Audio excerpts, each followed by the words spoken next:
same All right, time. some new information coming in. Report from Associated Press of a large plane crashing in western Pennsylvania. This is according to officials at the Somerset County Airport. A large plane crashing in western Pennsylvania. We had that plane crash. I'm sorry, go ahead, Skip. Say it again. Repeat, please, Skip. I'm saying somebody may have made that horrible decision to go ahead and take the plane down. The debris here is spread over a 3 to 4 mile radius, which has now been completely sealed off and is being treated, according to the FBI, as a crime scene.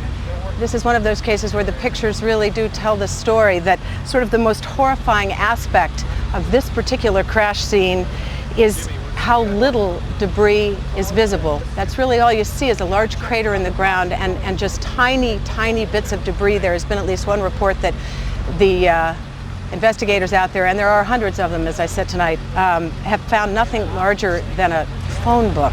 Well, Darren, in the last hour or so, the FBI and the state police here have confirmed that they have cordoned off a second area about 6 to 8 miles away from the crater here where this plane went down. This is apparently another debris site, which raises a number of questions. Why would debris from the plane, and they identified it specifically as being from this plane, why would debris be located 6 miles away? Could it have blown that far away? Seems highly unlikely. Almost all the debris found at this site is within 100 yards, 200 yards away, so it raises some questions. It seems to me, from covering a number of plane crashes on the scene, that if nothing else, you can say this is not typical for a plane crash to be spread across an area this large. It certainly doesn't make sense because most of the debris has been found in a very compact area within 100 yards, 200 yards, maybe a little beyond that. And then all of a sudden they're telling us 6 miles away they have another concentration of debris. They say it's very small pieces. Most of these are very small pieces. Most of the pieces here are no bigger than the size of a briefcase, they say, and the pieces 6 miles away maybe even smaller than that. To Chris Kanicki, he was back there just a couple of minutes ago, and Chris, I've seen the pictures. It looks like there's nothing there except for a hole in the ground. Basically, that's right. The only thing you could see from where we were was a big gouge in the earth and some broken trees. From where we could see, there wasn't much left. Any large pieces of debris at all? No, there was nothing that you could distinguish that a plane had crashed there. Smoke, fire? Nothing. It was absolutely quiet. It was actually very quiet. Nothing going on down there, no smoke, no fire, just a couple of people walking around. They look like part of the NTSB crew walking around looking at the pieces. How big would you say that hole was? From my estimates, I would guess it was probably about 20 to 15 feet long and probably about 10 feet long or 10 feet wide.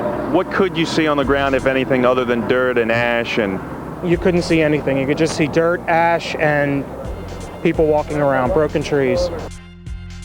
From the Somerset County coroner to the mayor of Shanksville, almost every eyewitness would remark how little of the plane and its passengers remained. I remember asking a state trooper that was there to be sure, is that where the plane went down? It was so hard to tell because there was nothing around.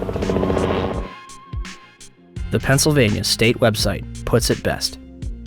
It is difficult to believe that a 757 plunged into the ground with such force that the plane literally disintegrated and created a still, smoldering crater.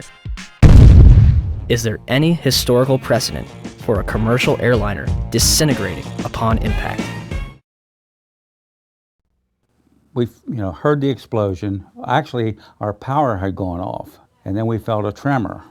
We had just gotten up, and the next thing I know, it sounded like a missile came across our house. I mean, they were going that fast.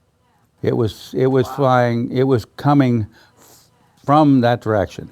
I have no idea what it was. Oh no, it wasn't the aircraft. Colonel Bob Marr is in command at the Northeast Air Defense Sector base in Rome, New York. The words that I remember as clear as day was, "We will take lives in the air to preserve lives on the ground." Marr orders his air controllers tell the pilots to intercept Flight 93.